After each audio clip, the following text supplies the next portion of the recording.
인사 한번 나누시죠. 주의 이름 환영하고 축복합니다. 은혜 받으시기 바랍니다. 네. 오늘 설교 제목이 우리는 하나님의 나라의 대표 선수인데 좀 부담되는 주제이죠. 한번 옆에 분에게 당신은 하나님의 나라의 대표 선수입니다. 네. 이제 자부심도 있을 것 같고 이제 일단 부담도 될 수 있는데 말씀으로 한번 결단해 보시면 좋겠습니다. 한 해를 시작하시면서 여러분들은 나름대로 여러분의 인생이든 또 가정이든 삶의 자리든 어떤 기대와 희망을 갖고 계셨을 것 같고요. 어떤 분들은 내가 원했던 것보다 훨씬 좋은 인생의 아름다운 결실로 맺어지면서 참 좋은 한 해를 보냈다 이러시는 분들도 있을 것 같아요. 근데 그런 분은 많지 않을 것 같고 대부분은 내가 원했던 삶과 다른 모습의 내 자신을 확인하면서 때로는 참 처참하게 무너진 삶의 자리에 때로는 기대와 너무 다른 삶의 시간들을 보내면서 힘들어하시는 분들도 계실 것 같고 또 매년 이렇게 반복되는 자기의 삶의 모습 안에서 체념하듯이 그냥 아무 꿈 없이 이 시간들을 보내실 수 있는데 여러분 서로를 향한 기대도 있죠. 자기 자신을 향한 기대도 우리 남편은 우리 아내는 또 자녀는 이런 인생이 됐으면 좋겠어라는 기대도 있으실 것 같고 그런 기대가 충족된 어떤 관계도 물론 가능합니다. 그런데 기대에 못 미친 관계도 물론 있죠. 오늘 하나님의 기대를 한번 생각해 보면 말씀 시작하려고 하는데 하나님은 우리에게 어떤 기대를 하고 계실까? 여러분들에게 2023년을 남은 생의 시간들을 보내는 여러분들에게 어떤 기대를 갖고 계실까? 일단 오늘 말씀으로 오면 저와 여러분 모두는 하나님의 나라의 일단 대표 선수입니다. 이게 하나님의 나라의 대표 선수로 살아가는 삶을 기대하실 것이고요. 또 이 대표 선수는 믿음의 선수입니다. 오늘 12장은 11장의 믿음의 장의 계보에 바로 이어지는 장인데 이러므로라고 시작하기 때문에 이런 믿음의 계보에 올라가는 믿음의 사람이 되려면 이렇게 살아야 된다는 말씀을 지금 하시는 거거든요. 그러니까 우리가 믿음의 경주를 일단 하는 하나님 나라의 대표 선수라는 것도 중요하고요. 예수님의 말씀으로 표현하면 세상에 너희들은 빛과 소금의 삶을 살아라고 말씀하실 것이고 세상을 변화시키는 하나님의 사람이 되라고 말씀하실 것입니다. 자, 부담되는 말씀이기도 하고 우리는 선수보다는 관중이 되고 싶어하는 생각도 있습니다. 선수의 삶은 좋은 것이긴 한데 훈련이 힘들고 또 선수의 경기장에서 뛰는 그 과정이 참 힘들죠. 근데 관중은 지켜보는 재미가 만만치 않잖아요. 그래서 되게 자기의 삶이든 하나님의 나라를 위해서든 대표 선수이기보다는 관중이 되고 싶어하는 것들이 더 많은 것 같아요. 근데 오늘 여러분 누가 뭐라고 하든 부정하든지 간에 하나님은 여전히 저와 여러분을 하나님 나라의 대표 선수라고 말씀하시니까 오늘 말씀을 한번 보시면서 어떻게 하면 하나님 나라의 대표 선수로 온전한 삶을 살 수 있을까 하는 답을 좀 찾으시면 좋겠습니다. 첫 번째는 이제 일단 정체성이 있으셔야 돼요. 내가 하나님의 나라의 대표 선수라는 자기 정체성이 가장 먼저 필요한 부분이에요. 히브리서 12장 1절을 같이 보겠습니다. 이러므로 우리에게 구름같이 둘러싼 허다한 증인들이 있으니 모든 무거운 것과 얽매이기 쉬운 죄를 벗어버리고 인내로서 우리 앞에 당한 경주를 하며 일단 저와 여러분에게 하나님은 인생의 경주를 하는 경주자라고 말씀하시고 관중은 일단 아닙니다. 관중은 따로 있는데 이렇게 말씀합니다. 우리에게 구름같이 둘러싼 허다한 증인들이 있으니라고 말씀합니다. 우리가 하나님 나라의 선수 대표 선수인데 그런 우리가 관중석에 앉아 있다는 것은 참 우스운 꼴이에요. 선수가 여러분 경기장에서 뛰어야 될 선수가 관중석에 앉아 있는 건 말도 안 되는 거죠. 있을 수 없는 일인데 우리 인생은 인생의 경주를 하는 믿음의 경주를 하는 사람들입니다. 여러분의 인생의 가정이 삶의 터전이 다 믿음의 경주하는 경주장에 여러분은 선수로 뛰는 것인데 이제 관중이 되려고 하기 때문에 문제가 되는 것이죠. 오늘 여기에서 관중은 그러면 도대체 누굴까? 여기 증인으로 등장하는 구름같이 둘러싼 허다한 증인들은 말할 것도 없이 하나님이 저와 여러분의 인생의 증인이시고 관중이시고 예수님이 우리의 증인이고 관중이시고 성령님이시고 허다한 천군 천사들이 일단 저와 여러분의 인생을 지켜보며 응원하고 또 격려하고 환호하는 관중입니다. 증인이라는 사실을 일단 염두에 두시고요. 그러면 여러분 축구 선수가 예를 들어서 골을 넣으면 막 관중들은 환호하죠. 자기가 응원하는 팀이 잘 되고 승리하면 환호하듯이 저와 여러분의 인생을 지켜보시는 관중 되시는 증인 되시는 하나님, 예수님, 성령님, 허다한 천군 천사들은 인생을 말씀으로 잘 살아내시고 힘들고 어려운 환경 중에 무너지지 않고 인내하면서 시험에 넘어지지 않고 말씀을 살아내면 누구보다 기뻐하시고 또 박수를 쳐주시고 응원하실 것입니다. 힘들고 어려워 지칠 때는 격려하실 것이고 힘내라고 말씀하실 것이고요. 또 잘못할 때는 또 안타까운 마음으로 바라보고 계실 거예요. 여러분 오늘 내 삶의 선수로 뛰는 나의 인생을 지켜보는 관중, 증인이 있다는 사실을 기억하시고 우리를 누구보다 축복하고 격려하고 위로하고 힘주시는 하나님이 계심을 잊지 마시기 바랍니다. 자, 선수에게 제일 중요한 건 일단 참여하는 선수들의 복장을 한번 생각해 보세요. 축구 선수가 예를 들어서 야구 선수 복장을 입고 경기장에 나와서 선수로 뛴다면 그것도 우스운 꼴이죠. 더 아주 극단적으로 이 사람이 이제 센스가 이제 이 패션 센스가 있어서 유행하는 패션을 따라 뭐 청바지를 입고 가죽 잠바를 입고 선글라스를 끼고 선수가 경기장에 등장을 했어요. 관중들이 이거를 야 최신 유행하는 패션에 따라서 참 옷을 잘 입었다 이렇게 말할까요? 어울리지 않는 복장을 입고 나온 그 선수를 아마 야유할 것이고 비난할 것이고 그렇습니다. 그런데 오늘 그리스도인으로서 우리는 믿음의 선수로서 어떤 복장을 갖춰야 되는지를 오늘 본문은 이렇게 말씀합니다. 무거운 것과 얽매이기 쉬운 죄를 벗어버리고 인내로서 우리 앞에 당한 경주를 하며 그리스도인으로서 우리가 가져야 될 복장은 무거운 것과 얽매이기 쉬운 죄의 옷을 일단 벗어내야 되고요. 인내라는 복장을 갖추어야 됩니다. 믿음의 경주를 아는 나는 죄의 모든 것들을 벗어버리고 인내로서 우리에 당한 믿음의 경주를 하셔야 되는데 이제 이 복장을 잘 갖추는 게 일단 중요해요. 저와 여러분의 삶에서는 내가 죄의 옷을 다 벗어버리고 인내로서 내 믿음의 인생을 우리의 가정을 삶의 터전을 세워가야 되는 것이구나. 이제 이렇게 이제 결단하시는 게 중요하고요.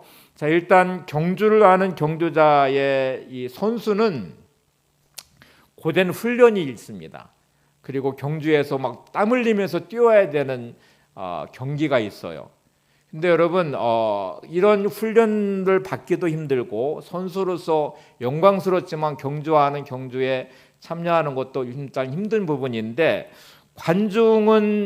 관중에 주는 재미도 쏠쏠해요. 그러니까 자기가 응원하는 팀을 앉아서 막 격려하고 환호하고 그러면서 그 승리를 물을 땐 그 카타르시스의 어떤 감정도 느낄 수 있죠. 제가 설교 준비하면서 2002년 월드컵 경기를 생각해 봤어요. 저는 축구를 절대로 좋아하지 않는데 제가 진짜 막 흥분하며 응원했던 아주 강렬한 경험은 2002년 월드컵 경기였어요. 그때는 막 온 동네가 아파트에 살고 있는 그 아파트 전체가 응원하는 소리로 들었고 골이 들어갈 때 그 환호성은 뭐 떠나갈 듯이 막 울려 퍼졌고요. 그랬어요. 근데 저 같은 사람도 응원이 되니까 흥분이 되고 막 그러더라고요. 골을 넣었을 때 만세 부르다가 등도 깨뜨렸거든요.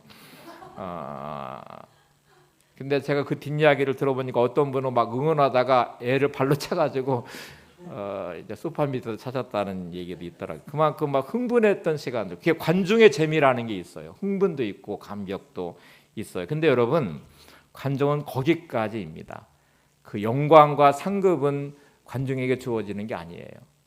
대표 선수로 발탁된 이 선수들은 땀 흘려 훈련하는 고된 시간들이 있고요. 경기에 직접 참여해서 최선을 다해서 그 경기에 이기면 그에 따르는 영광도 있고요. 또 상급도 있고 그래요. 그래서 여러분 내가 그리스도인으로서의 믿음의 선수의 삶을 산다는 것은 그에 뒤따르는 진짜 힘든 훈련의 시간이 있는 것이고 삶에서 진짜 선수처럼 뛰면서 살아야 될 삶의 자리가 있어요. 자, 이제 다시 한번 생각해 보시면 여러분의 삶이든 가정이든 일터이든 나는 관중처럼 살아가는 사람인지 진짜 하나님 나라의 대표 선수처럼 믿음의 경주를 내 인생 가운데 하고 있는지 우리 가정을 말씀의 도에 세우고 믿음으로 세우기 위해서 남편으로 아내로 부모로서 내 역할을 감당하면서 진짜 하나님 나라의 대표 선수로 눈물을 흘리며 내 가정을 세우기 위해서, 말씀으로 세우기 위해서, 남편으로서의 정체성을 가지고 가정을 믿음의 가정으로 지켜내기 위해서, 믿음의 부모로 자녀를 눈물로 세워가며 하나님 나라의 거룩한 일꾼으로 세우는 거룩한 영적 싸움을 내가 하고 있는지를 생각해 보시면, 일단 나는 선수인지 관중인지를 한번 체크해 보시고요. 이제 선수라고 여러분이 인정하시면 하나님의 혹독한 훈련이 일단 기다리고 있습니다. 성경은 이렇게 말씀합니다. 히브리서 12장 5절 8절을 한번 이어서 보시죠. 또 아들들에게 권하는 것 같이 너에게 권면하신 말씀도 잊었도다. 일러스되 내 아들아 주의 징계하심을 경여기지 말며 그에게 꾸지람을 받을 때 낙심하지 말라. 주께서 그 사랑하시는 자를 징계하시고 그가 받아들이시는 아들마다 채찍질하심이니라 하였으니 너희가 참음은 징계를 받기 위함이라. 하나님의 아들과 같이 너희를 대우하시나니 어찌 아버지가 징계하지 않는 아들이 있으리요. 징계는 다 받는 것이거늘 너에게 없으면 사생자여 친아들이 아니니라. 믿음의 경주에 대한 말씀을 하시면서 뒤에는 채찍질에 대한 징계에 대한 말씀을 하십니다. 그런데 미워하가 때문에 아니라 사랑하신대요. 친아들처럼 사랑하셔. 사생자가 아니기 때문에 사랑하는 자를 징계하는 것이 당연하듯이 그렇게 징계하신다고 말씀을 합니다. 자, 여러분, 우리가 말씀을 받고 예수 믿는 사람이 하나님의 통제 아래서 하나님의 징계를 받는 것을 기뻐하셔야 됩니다. 예를 들어서 국가대표를 발탁하는 감독이 선수를 선발할 때에 뛰어난 선수를 일단 발탁하겠죠. 그리고 선택을 한 그 선수들은 혹독한 훈련의 시간을 갖게 될 것입니다. 그 감독 안에서 대표 선수로서의 경기에 출전하기 위해 그 전에는 많은 훈련의 시간이 있어야 될 거예요.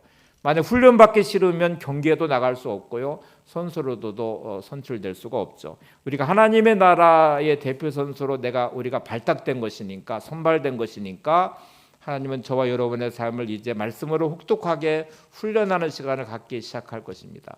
근데 이거를 기뻐하셔야 된다는 거예요. 그 정체성이 있으면 내가 하나님의 나라의 선수로 오늘 나의 삶 속에 이런 징계들, 힘든 시간들을 보내는 거 내가 선수로서 변화되고 온전하게 잘 훈련받아서 진짜 믿음의 경주에서 내가 승리를 해야 되겠구나 하는 결단이 필요하죠. 여러분, 예수 믿으면 일단 제약되는 것도 많고요. 변화되어야 될 것들도 많아요. 일상의 삶의 시간들에 똑같이 일반인들과 살지 않잖아요. 선수들은 태릉선수촌이라는 곳에 들어가서 국가대표로서 경기를 준비하는 오랜 시간의 훈련을 일단 받아야 되는 것처럼 이제 훈련의 시간이 우리한테 다가온다는 것이죠. 낚시를 좋아하는 남편을 둔 이제 여자 집사님이 계셨는데 가정 구원을 해서 누구보다 더 눈물로 기도하고 간절히 남편을 막 전도하면서 정말 많은 시간을 보냈는데 남편이 감사하게도 교회에 나와서 등록을 했어요. 참 힘든 결단을 한 것이죠. 너무너무 좋았어요. 근데 오늘마 동안 교회에서 주일 예배를 드리다가 한 번, 두 번 주일을 빠지기 시작하더니 어느 날부터 낚시를 가면서 이제 교회로 안 나오기 시작하는 거예요. 아무리 얘기해도 말을 안 듣고 너무 안타까워서 목사님에게 부탁을 해서 신방을 요청했습니다. 남편이 집에 있을 때 신방 오셔서 예배를 드려주시고 좀 권면을 해서 꼭 교회에 다시 출석할 수 있도록 해주시면 좋겠어요. 그래서 목사님이 날짜를 잡고 드디어 예배를 드렸습니다. 드리고 간절하게 정말로 어렵게 교회에 나오셨는데 신앙생활을 잘 하셔야죠. 우리 부인된 집사님이 그렇게 많은 시간 눈물로 기도하고 애썼는데 교회 다시 나오시죠. 그래서 이분이 또 결단하고 알았습니다. 제가 다음 주부터 교회 나가겠습니다. 그리고 이제 교회에 나와서 몇 주 동안 정말 착실히 주일 예배를 드렸대요.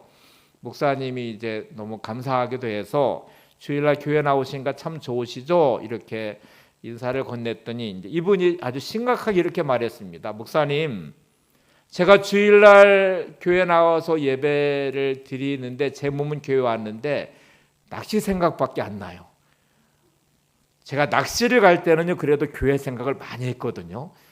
예배를 드리는 생각도 많이 했는데 근데 뭐가 좋은 거예요? 낚시를 가서 교회 생각을 하는 게 좋은 거예요? 예배를 드리면서 낚시 생각하는 게 좋은 거예요? 이제 이렇게 질문을 하더래요. 참 우리가 몸은 교회에 나와 있지만 세상적인 것들을 다 떨쳐내고 온전히 예배자가 된다는 게 쉽지가 않죠. 이분의 갈등은 우리가 충분히 이해해요. 낚시를 늘 너무너무 좋아하고 주일마다 낚시를 갔던 이분이 몸은 교회에 나와 있는데 온통 낚시 생각밖에 안 나고, 교회에 좀 어느 정도 다녔기 때문에 낚시를 할 때는 또 교회 생각이 나고, 이런 갈등이 있죠. 아마 대부분의 분들은, 중간에 신앙생활을 시작하신 분들은 자기의 삶의 일요일, 주님의 날이라고 하는 주일을 거룩하게 지켜서 예배자가 된다는 것이 그렇게 쉬운 결단은 물론 아닙니다. 쉬고 싶기도 하고 약속도 많이 있고 뭐 이렇게 뭔가 계획을 짜서 내 일상의 시간들을 보내는 익숙해진 내가 주일을 거룩하게 구별해서 예배를 드리는 예배자가 된다는 것이 쉬운 결단은 아닌데, 여러분 이 결단을 하면서 예배자의 자리에 세워지고 이제 성도의 신앙생활이 시작되는 거잖아요. 저한테 주일 지키는 게 어렵다고 물으면 절대로 어렵지 않습니다. 저는 태어날 때부터 그리스도인이어서 모태신앙이니까 너무 당연한 거고, 안 지키는 게 일단 이상한데, 중간에 믿으시는 분들은 주일 지키는 게 어려운 영적 싸움의 시간들을 보냈겠죠. 그러다가 어느 날 주일은 주님의 날이야, 맞아, 예배를 드려야지, 이렇게 결단하시고 이제 예배를 드리면서 그리스도인의 삶이 시작이 돼요. 잘하신 것이죠. 근데 여러분, 이게 성도의 가장 기본이라는 거 아십니까? 중요한 결단이긴 하지만 주일을 지키는 것들은 이게 특별한 게 아니고 성도의 가장 기본이에요. 이게 대표 선수의 자격이라기보다는 가장 기본이 되는 것이죠. 그 다음에 갈등은 아마 11조일 거예요. 그전에는 온전히 내 삶의 생활비로 다 쓰고 하다가 갑자기 교회 나와서 신앙생활하고 주일을 지키는 것도 어렵게 결단했는데 갑자기 부담이 되기 시작하는데, 모든 물질은 다 하나님이 주신 것이라고 말하면서 11조를 드려야 된다고 말하네요.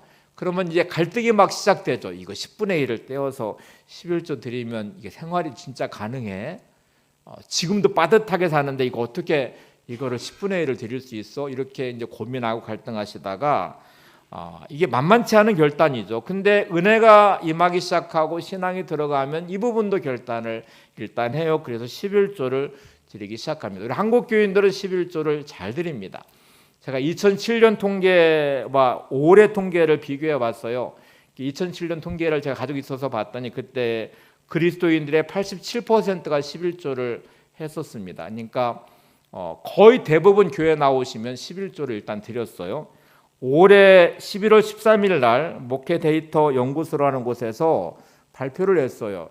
이제 한국교회 조사를 해서 이제 그 통계를 내고 1,000명의 그리스도인을 이렇게 표본으로 뽑아서 조사를 했는데, 올해 특이한 점은 이제 이 그리스도인들 중에서 구원의 확신이 있는 그리스도인과 구원의 확신이 없는, 이거를 명목상 그리스도인이라고 이름을 붙였더라고요. 이름만 그리스도인이지만 구원의 확신이 없이 교회에 나오는 사람들을 구분했습니다. 그런데 통계가 참 놀라운 게 10명 중에 4명은 일단 구원의 확신이 없이 교회에 나와요. 이게 참 무서운 통계죠. 교회에 나오지만 구원의 확신이 없어요. 내가 죽으면 천국 간다는 확신이 일단 없어요. 예수님이 내 죄를 십자가에 지시고 내 죄를 용서하셨다는 그런 구원의 확신이 일단 없어요. 6명이 구원의 확신을 가지고 살아가고 있는데요. 12월 6일 날 크리스천 신문에 이거를 발표했습니다. 근데 보니까 일단 구원의 확신이 있는 성도들은 4명 중 3명은 11조를 해요. 그러니까 구원의 확신이 있는 그리스도인은 거의 대부분 11조를 합니다. 구원의 확신이 없는 사람들은 44%가 11조를 한다고 통계가 나와 있더라고요. 그러니까 여기도 꽤 많이 하죠. 구원의 확신이 없고 그냥 이름만 그리스도인이란 이름을 가지고 교회 출석하는 성도들 중에도 43%가 11조를 하고, 구원의 확신 있는 성도들은 4명 중 3명이 11조를 하니까 거의 대부분이 하는 것이죠. 우리 교회도 거의 대부분의 교인들이 11조를 하시거든요. 근데 여러분, 여기도 기본이에요.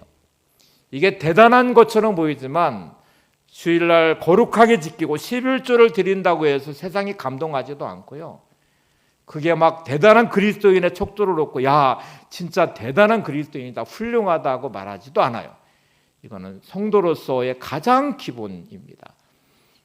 교회에서 집사의 직분을 받을 때 서약하는 게 반드시 11조를 드리겠다는 서약을 하거든요. 그러니까 직분을 맡은 모든 성도들의 의무가 11조에 들어가 있으니까 이거는 대단하고 특별한 게 아니라 가장 성도의 기본입니다. 진짜 믿음의 성도의 경주의 영적 싸움은 그 다음에 있어요. 이거는 이것 때문에 그리스도인의 어떤 믿음의 선수로서의 대표 선수가 되는 게 아니고요. 진짜 삶은 말씀을 붙잡고 여러분의 삶을 살아내는 곳에 있어요. 여러분의 삶의 수많은 선택의 자리에 말씀 붙잡고 감정도 이겨내셔야 돼요. 분노와 원망과 미움이 가득한 곳에 주님의 은혜와 사랑이 임하면서 용서가 되셔야 되죠. 이해관계에 얽혀있는 어떤 순간에 내 이익을 포기하고 손해를 보면서도 말씀 붙잡고 믿음으로 지켜내야 되죠.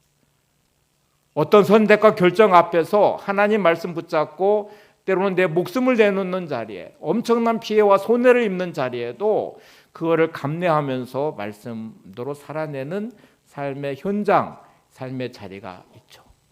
그것이 여러분의 삶이고 여러분의 가정이고요. 여러분의 일터예요. 여러분, 이 자리는 진짜 믿음의 싸움이 시작되는 자리예요. 우리는 되게 주일날 지키면 나 신앙 좋아. 11조, 나 11조 하잖아. 근데 하나님이 보시는 하나님 나라의 대표 선수의 자격에는 이게 가장 기본이에요. 이게 특별한 것이 아니에요. 여러분의 삶의 자리에서 싸워야 될 영적 싸움은 말씀 붙잡고 살아내야 될 여러분의 삶의 순간순간의 시간들이에요. 선택하시는 자리.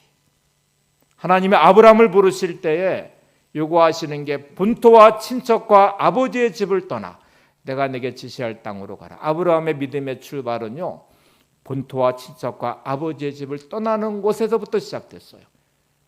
그렇다고 우리에게 막 다 부모도 버리고 그러란 말이 아니고 그 정도의 인생을 건 결단이 신앙의 믿음의 경주의 시작이라는 것이죠. 예수님이 베드로를 선택하실 때에 그의 모든 생업의 전부였던 배와 그물을 버렸어요. 우리의 모든 생업을 버리라는 말이 아니고 선택의 순간에 그 정도의 결단과 순종이 있어야 된다는 말이거든요. 그런데 그러면 그만한 대가가 있습니까? 보상이 있습니까? 관중에게는 환호하지만 그거로 끝이지만 선수에게는 반드시 그에 따른 보상이 따라오잖아요. 하나님 나라의 대표 선수가 되신 여러분들, 믿음의 승리의 길을 거시는 그곳의 끝에 하나님의 영광의 면류관이 있습니다. 하늘의 상급과 또 역사하신 하나님의 은혜가 그 안에 있어요. 사도 바울은 믿음의 경주의 그 끝에 의의 면류관을 바라보면서 믿음의 경주를 마치겠다고 했어요. 그러니까 우리가 오늘 주신 여러분의 삶의 자리에 세상에서 주는 영광의 면류가 아니라 하나님이 주시는 의의 면류관을 소망하시며 믿음의 선한 싸움을 싸우시며 승리하시는 하나님의 나라의 대표 선수가 되시기를 바랍니다. 두 번째는 이제 중요한데 이제 자세 부분이에요. 대표 선수는 바른 자세와 태도가 필요합니다. 두 가지가 필요한데 하나는 우리에게 주신 사명이 뭔지를 정확히 보셔야 돼요. 그러니까 여러분의 삶에서, 여러분의 가정에서, 여러분의 일터에서 하나님이 내게 주신 사명이 뭔지를 정확히 바라보셔야 되고, 또 다른 하나는 하나님을 바라보는 시선, 주님을 바라보는 시선을 놓치지 않는 게 대단히 중요합니다. 다시 이제 선수로 한번 가볼게요. 축구 선수를 예를 들어볼게요. 축구 선수는 두 가지만 열심히 하면 돼요. 하나는 공을 정확하게 봐야 돼요. 축구 선수의 가장 중요한 건 공을 놓치면 안 되고요. 골대에 골을 넣으셔야 되고, 수비 선수는 공을 막아내야 되거든요. 이걸 하지 않으면 대표 선수로서의 자격이 일단 없어요. 대표 선수가 발탁해서 경기에 딱 임했는데 관중석을 막 바라봐요. 누가 왔는지 안 왔는지, 환호하는지, 거기만 관심을 갖고 공을 바라보지 않는 선수는 있을 수 없는 것이죠. 또 다른 중요한 것은 주심을 바라보는 시선입니다. 아무리 골을 넣은 다음에도 주심이 높고라면 골이 인정이 안 돼요. 옐로 카드를 내밀으면 반칙이 되는 거예요. 레드 카드를 내밀으면 퇴장을 당해요. 그러니까 모든 행동 뒤에는 반드시 주심을 바라보고 그 판결을 기다려야 되거든요. 그래서 우리가 이 두 가지를 잘 생각해 보셔야 되는데, 이 브라질의 축구 황제 펠레를 제가 한번 예를 들어 볼게요. 평생 1300골 정도를 넣었다고 하고 축구가 얼마나 잘한 축구 황제라는 호칭을 붙여줬어요. 근데 이분이 아주 지극한 근시였다는 거 아십니까? 멀리를 바라보지 못하는 눈앞에 있는 것만 보는 근시였어요. 근데 펠레는 축구할 때 전혀 지장이 없었다고 말합니다. 자기가 관중을 바라볼 필요도 없고요, 멀리 볼 필요도 없고 골만 보면 되니까 골만 보고 골을 넣으면 되는 것이니까 전혀 문제될 것도 없고요. 축구공이 크게 보였기도 했고 축구하는데 전혀 문제될 것이 없었다고 말을 해요. 여러분, 우리가 이 땅을 살아가면서 눈에 많은 것들을 보아야 될 것 같지만 우리는 항상 사명을 보셔야 돼요. 여러분의 삶의 자리에서 하나님이 내 인생에 주신 사명이 뭘까? 여러분의 가정에서 남편으로서 아내로서 믿음의 부모로서의 내 사명이 뭘지를 정확히 보시면 여러분의 인생은 사명 위에 세워집니다. 여러분의 가정은 감정으로 흔들어 놓을 수 없어요. 사명으로 가정을 지킬 거예요. 사명으로 남편의 역할을, 아내의 역할을, 믿음의 부모의 역할을 감당할 거예요. 그럴 때 가정은 세워지는데 이 사명을 놓치면 세상의 것들로 인생을 좌지우지 해버려요. 가정이 감정으로 남편과 아내를 대하면 부부싸움이 끊이지 않을 거예요.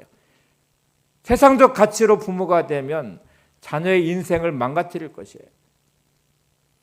제가 청년부 대학원 때 강남에 있는 한 교회 청년부 담당을 했었는데요. 학생부를 지도하던 전도사님이 저한테 와서 하소연을 해요. 고등학교 3학년만 올라가면 교회 안 나온대요. 근데 그 아이들이 누구냐면 장로님 아이들, 권사님 아이들. 그래서 가가지고 얘기를 했대요. 장로님, 권사님, 애들 학생 예배는 드려야 되잖아요. 그랬더니 막 불같이 화를 내면서 공부해야 될 때 무슨 신앙생활이냐고. 그게 너무 충격을 받았다고 이제 저한테 와서 얘기를 하더라고요. 이게 믿음의 부모의 모습이면 안 되죠. 사명은 눈물로 가정을 세워야 되거든요. 우영석 교수님 하나님 전상서라는 책으로 이제 유명해진 분이에요. 저희 학교 총장님을 지내시고 저희 교회 20주년 때 와서 설교를 하셨어요. 아마 여러분 기억나실 수 있는데 이분이 아버지가 머슴이었어요. 머슴 생활은 그냥 일당을 받고 그냥 머슴처럼 일하고 이제 자기 농작지도 없는 상태에 일을 하는데 얼마나 술을 좋아하는지 늘 술 먹고서 아내를 막 어머니를 구타하고 아이들 때리고 겨울 되면 노름에 또 빠져서 막 가정이 그렇게 가난한데도 그 안에서도 그렇게 가정이 막 무너지듯이 힘들었대. 근데 이분의 고백은 어머니의 믿음 때문에 우리 가정을 지켰습니다. 그렇게 많이 구타를 당하고 멍들고 피가 흘려도 교회 가서 눈물로 기도하시고 아이들을 때릴 때는 아이들 데리고 교회로 피난 가서 교회에서 또 기도하시고 그리고 그 아이들을 품고 기도하는 어머니의 눈물이 그 믿음의 터에 우리 자녀들이 세워졌습니다. 나중에 공부를 할 수가 없어서 집이 너무 가난하니까 너무 안타까운 마음으로 그래도 믿음이 들어가서 하나님 전상서라는 편지를 써가지고 하나님 저 공부하고 싶어요. 저를 좀 도와주세요 하고 편지를 썼는데 보낼 곳이 없어서 그냥 우체통에 넣었는데 우체부가 그거를 받아 주소도 없어요. 하나님 전상서. 그래서 그 당시 가장 큰 해남업교회에 이 편지를 갖다 줬어요. 이중모 목사님이신데 그분이 이 수수문에서 이 편지를 쓴 장본인 오영석 아이를 찾아서 후원해 주기 시작했어요. 나중에 이분이 전남대 의대에 합격했거든요. 그래서 너무 기쁜 나머지 목사님에게 목사님 저 의대 합격했어요. 그랬더니 야 너는 육신의 의사가 되지 말고 영혼의 의사가 되라. 그래서 신학교에 가서 나중에 교수님이 되셨거든요. 근데 여러분 이렇게 믿음의 터에 세워진 한 가정은 누군가 흘리는 눈물에 하나님 나라의 대표 선수가 있기 때문에 그렇죠. 지난주에 말씀드린 모세가 온 이스라엘 백성과 불평과 원망을 다 끌어안고 믿음에 서서 이스라엘 백성을 바꿨기 때문에 홍해의 길을 내신 하나님을 경험한 거잖아요. 여러분 오늘도 내 주어진 삶의 이 믿음의 선수로서 내게 정체성을 잘 지키는 게 중요합니다. 그러면 이 두 번째는 주님을 바라봐야 되는데 주심을 바라보는 게 대단히 중요하거든요. 골을 넣고도 주심이 노골하면 노골되는 것이고 경고하면 경고를 받고 쌓이면 레드카드 퇴장을 시키는 거니까 저와 여러분의 인생의 주심은 주님이시니까 언제나 늘 주님만 바라보아야 됩니다. 성경은 이렇게 말합니다. 히브리서 12장 2절 3절을 보시죠.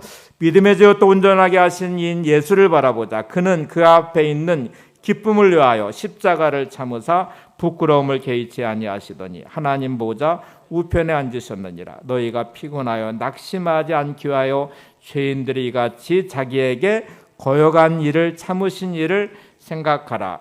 오늘 말씀은 바라본다는 말은 생각한다는 말입니다. 뒤에 앞에는 믿음의 주 온전하게 하신 예수님을 바라보자 이렇게 말하고 뒤에는 이를 생각하라 이렇게 말씀했으니까 우리가 육신의 주님을 바라볼 수 없으니까 이제 생각을 하시는 거예요. 어떻게 생각하시냐면 나의 믿음의 주인 되시는 주님을, 또 나를 온전하게 하시는 예수님을 생각합니다. 힘들고 어려우실 때 여러분 십자가를 참으사 부끄러움을 개의치 않으신, 그리고 하나님 보좌 우편에 앉으신 그 주님을 생각해 보는 거죠. 억울하고 힘들고 주님이 십자가 지시는 그 과정을 여러분 말씀 보시면 얼마나 많은 모욕을 당하고 침뱉음을 당하시고 뺨을 맞으시고 채찍에 맞으시고 그 많은 조소와 비아냥과 조롱 가운데 십자가에 못 박혀 죽으시면서, 영화에는 그래도 중요한 부위가 가려져 있지만 이 당시에 로마 영토는 십자가형은 완벽한 나체입니다. 그 부끄러움과 수치를 다 참으셨어요. 그 마지막 자기를 죽이는 무리들을 향하여 용서하는 기도를 드리셨어요. 그걸 참으신 이유는 딱 하나예요. 여기 성경은 그 앞에 있는 기쁨을 위하여 죽으시고 부활하셔서 하나님 보좌 우편에 앉으신 주님, 여러분 진짜 힘들고 어려울 때, 억울할 때, 고통스러울 때 이 주님을 생각하시래요. 이 주님을 바라보시래요. 선수가 마치 골을 넣고도 주심을 보듯이 내가 어떤 행동을 한 다음에 이게 옐로 카드인지 레드 카드인지 아니면 그냥 통과시켜 주는지 주심을 보듯이 우리는 나의 모든 삶의 행동의 그 끝자락에는 주님을 보셔야 돼요. 내 이 모습이 주님이 기뻐하실까? 내 이 행동들을 보시며 주님이 내 인생에 혹시 옐로 카드 경고를 하시는 건 아닐까? 레드 카드로 인생에 퇴장시키는 건 아닐까? 여러분의 삶의 모든 삶의 그 중심에서 주님을 바라보는 믿음의 시선이 있으신가요? 주님을 생각하시면서 여러분의 삶을 점검하시나요? 제가 사울왕과 다윗왕을 한번 비교해 볼게요. 사울이 왕이 된 다음에 아말렉과의 전쟁을 앞에 뒀습니다. 하나님은 이게 거룩한 전쟁이라고 이제 말씀을 하시면서 아말렉을 칠 때 짐승의 새끼들까지 다 진멸하라고 하십니다. 죄로 물들어 버린 그곳에 완벽한 거룩과 성결을 요구하셨어요. 근데 사울왕이 아말렉을 물리쳐 승리를 거두었는데 욕심이 생겼어요. 짐승들을 보니까 너무 탐이 나가지고 짐승들을 다 끌고 와서 죽이지 않고 끌고 왔습니다. 사무엘이 거기에 진지에 왔을 때 짐승들의 울음소리를 들으면서 도대체 이게 어떻게 된 겁니까?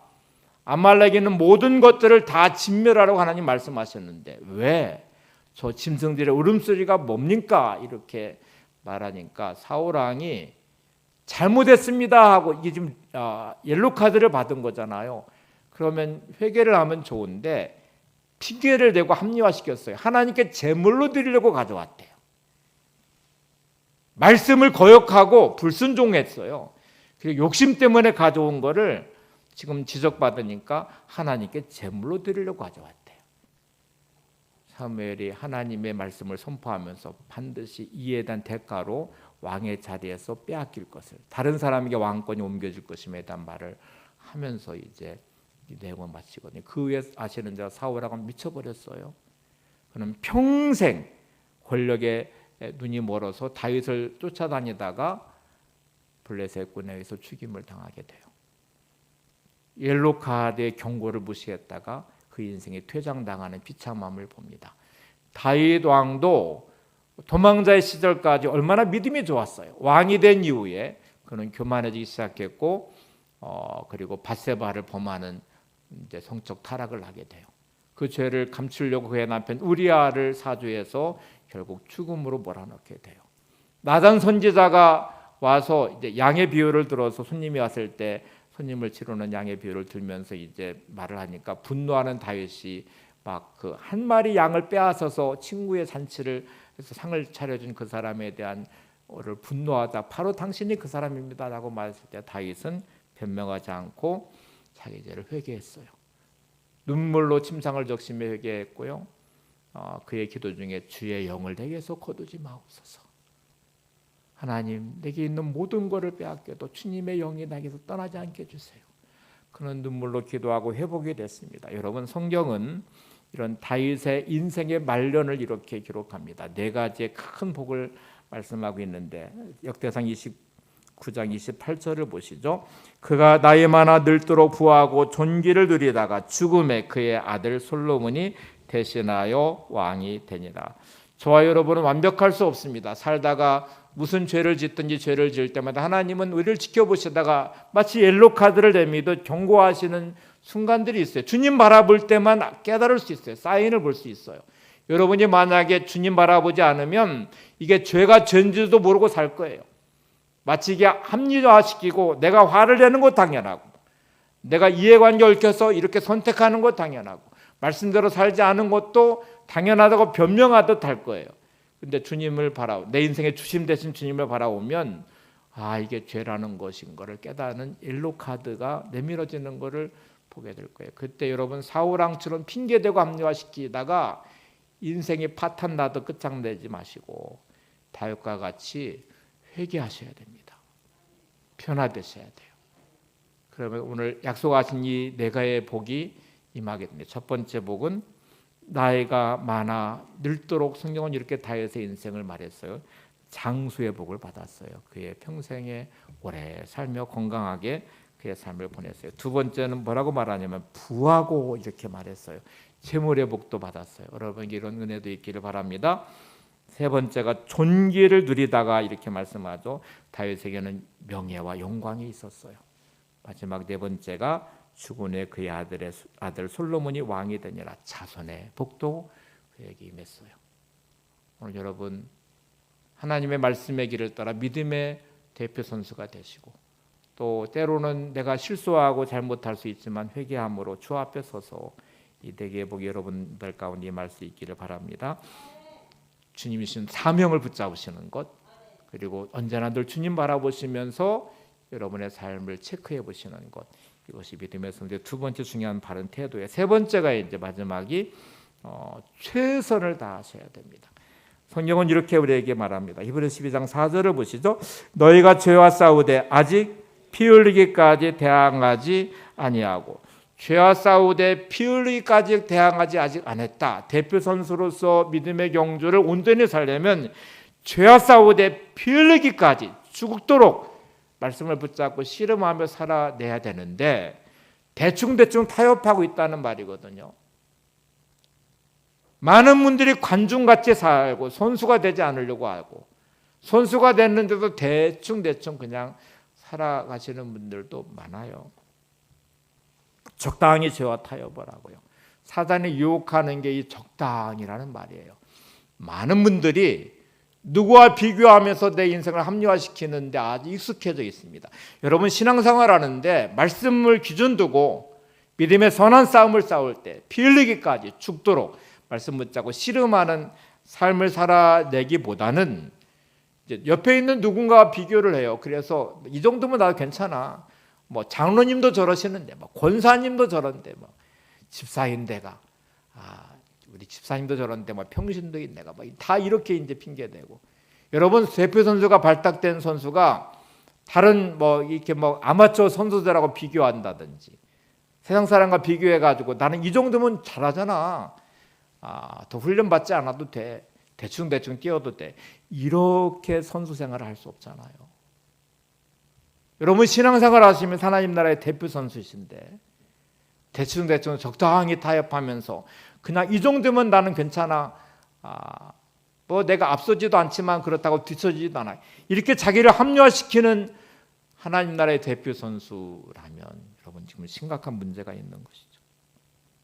주님이 땅을 정복하라고 하나님이 생육하고 번성하며 땅을 정복하라고 하는 창세기 말씀이 나오는데 여러분 이 정복이라는 개념이 세상 사람들처럼 지배하고 착취하고 뭐 취하라는 말이 아니에요.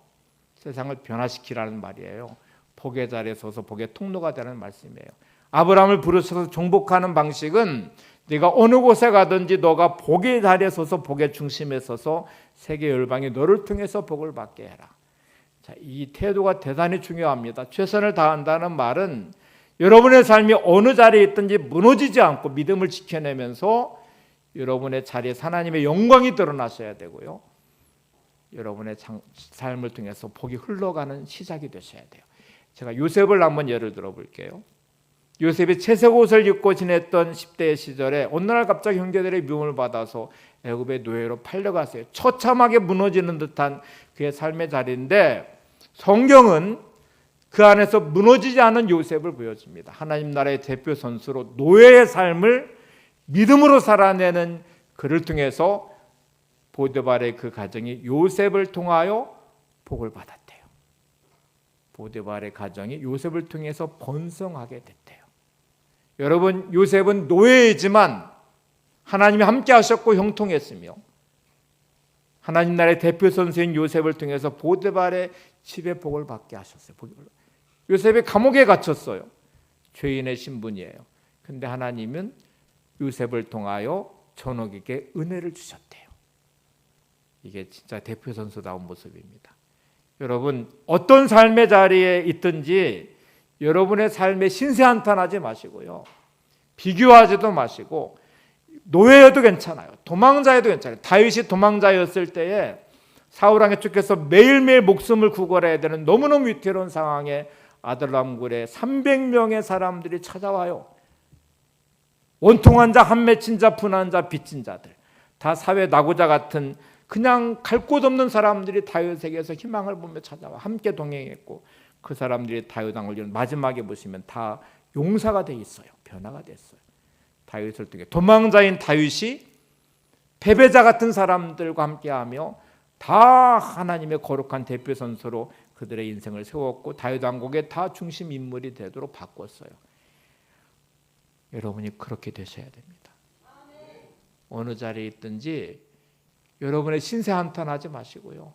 누구 핑계대고 비교하지도 마시고 내가 노예여도 괜찮고 도망자여도 괜찮고 있는 그 자리에 하나님 나라의 대표 선수로 세상을 바꿔내겠습니다. 변화시켜내겠습니다. 하나님 역사를 이루어내겠습니다.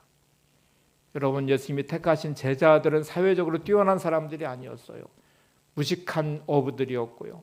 그 당시 가장 죄인인 세리인 마태도 들어있어요. 어느 분이 글을 쓴 거를 보니까 미국에서 한 회사가 예수님의 제자들의 이력을 써놔서 이렇게 시뮬레이션을 돌려봤대요. 합격자가 딱 한 명 나왔는데 가룟 유다만 합격했대요. 사회적인 어떤 위치나 신분이나 지적 능력이나 가룟 유다가 회개를 받잖아요.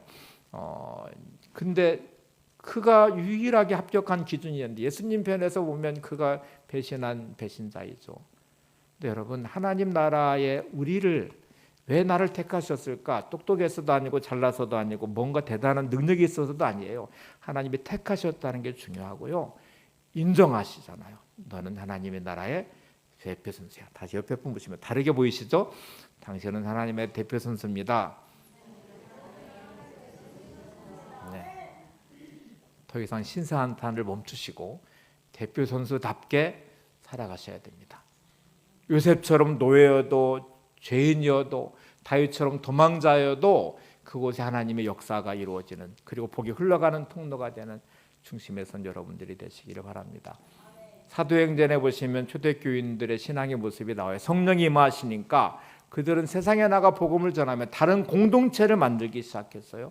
세상 사람들은 만나면 경쟁하고 또 비난하고 정죄하고 이해관계 얽혀서 막 빼앗고 착취하고 이런 구성원의 집단의 공동체가 있는 세상 가운데 초대교회 공동체는 놀랍게 서로 남을 나보다 낮게 여기고 있는 것을 함께 나누기 시작하고 그 안에서 사랑과 용서가 흘러가는 멋진 믿음의 공동체를 세웠어요. 로마가 이들을 두려워하기 시작합니다. 어마어마한 핍박을 하기 시작해요.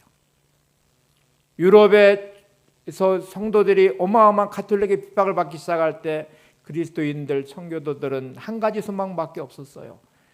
예배를 마음껏 드리는 예배의 자유를 찾아서 자기들의 모든 것을 다 내려놓았어요. 재산도 고향도 친척도 버리고 메인플라워를 타고 신대륙 미국을 향해 떠났고요. 그들은 온전히 하나님을 예배하는 예배 하나에 목숨을 걸었어요. 이 사람들에 의해서 미국이라는 나라가 세워졌잖아요. 초대교회 이 공동체는 그렇게 어마어마한 핍박에 믿음을 지키면서 자기들의 신앙을 세워가기 시작했어요. 300년의 세월이 흘러가면서 그리스도인의 핍박이 어마어마해지면서 카타곰이라는 지하 공동묘지로 쫓겨났어요. 그들은 재산도 모두 잃어버렸고 모든 관계도 끊어진 상태에 신앙 하나 지키기 위해서 지하 공동묘지 카타콤에 숨어서 신앙생활했고 313년에 콘스탄틴 황제가 로마에 썩어버린 타락함을 보면서 희망을 잃어버렸어요. 근데 딱 한 군데 희망이 보이는 곳이 있어요. 그리스도인들. 예수 믿는 사람들의 다른 모습, 그들의 공동체 안의 다른 모습, 그리고 그들의 신앙 안의 다른 모습을 보면서 313년에 기독교를 공식으로 인정하면서 기독교, 로마의 국교를 기독교로 만들었어요. 그때 기독교 인구가 몇 퍼센트냐? 1%도 채 되지 않았다고 그래요. 전체 인구의 1% 되지 않은 그리스도인들의 모습이 로마를 바꿔냈습니다. 로마를 기독교 국가로 만들었고요. 로마의 깃발이 십자가로 바뀌어졌어요. 여러분, 여러분의 삶의 자리에 믿음을 지켜낸 여러분의 아름다움이 여러분의 가정을 바꿀 것입니다. 여러분의 모습이 교회를 변화시킬 것입니다. 여러분의 모습이 여러분의 일하는 일터를 바꿔낼 것입니다. 이 믿음이 여러분 안에 있기를 바랍니다. 하나만 말씀드리고 마치기. 그러면 우리가 어떻게 해야 될까요? 그래서 예배가 목숨처럼 소중하셔야 돼요. 이거를 계속 확인하고 검증하고 회복하는 자리가 예배의 자리거든요. 초대교회는 그래서 예배를 목숨처럼 지키며 자신의 생명을 걸었어요. 예배를 위해서 자신의 목숨을 내놓았어요. 아까 말한 청교도는 그 예배를 위해서 자신의 모든 것을 버리고 떠났어요. 여러분, 예배를 드리실 때마다 한 주간의 삶을 뒤돌아보시면 하나님, 제가 말씀대로 살지 못했어요. 믿음의 선한 싸움이 믿음의 경, 하나님의 나라 대표 선수로 오늘도 이 살지 못한 내 모습을 가지고 주 앞에 왔어요. 다시 한번 믿음으로 일으켜 주시고 하나님 은혜 주셔서 회복시켜 주시고 결단하시면서 예배를 드리셔야 되죠. 변화되는 나를 또 소망하셔야 되죠. 여러분, 믿음으로 살아내셨습니까? 주님 안에서 위로와 힘과 능력을 참 잘했다. 주님, 제가 믿음의 선한 싸움을 싸웠습니다. 이렇게 힘들고 어려운 중에도 제가 믿음을 지켰습니다. 말씀을 제가 이렇게 살았습니다. 이렇게 주님 앞에 나오셔서 그 은혜를 고백하시고 하나님의 위로와 격려와 힘을 얻으신 여러분들이 되시기를 바랍니다. 기억하시기 바랍니다. 여러분은 하나님 나라의 대표 선수입니다. 일상 찬양 부르실 텐데 가사를 보면 이제 잘 이해가 되실 거예요. 이 가사를 잘 보세요. 나를 보내사 서게 하신 곳, 가장 귀한 곳이 바로 이곳이라. 내게 주신 곳 광야와 같아도 믿음과 소망 가지고 최선을 다하리. 나의 작은 삶 주께 드릴 때 나의 삶을 통해 주 영광 받으리. 내게 맡기신 가장 귀한 이곳, 감사와 순종으로 오늘을 살리라. 나의 일상을 통해 하나님께 영광을, 나의 일상을 통해 생명의 복음을, 내게 맡기신 이곳, 나를 부르신 곳에서 하나님의 나라가 이루어지기를 원합니다. 오늘 이 교환 고백을 드리시면서 주를 찬양하는 시간 되시기 바랍니다.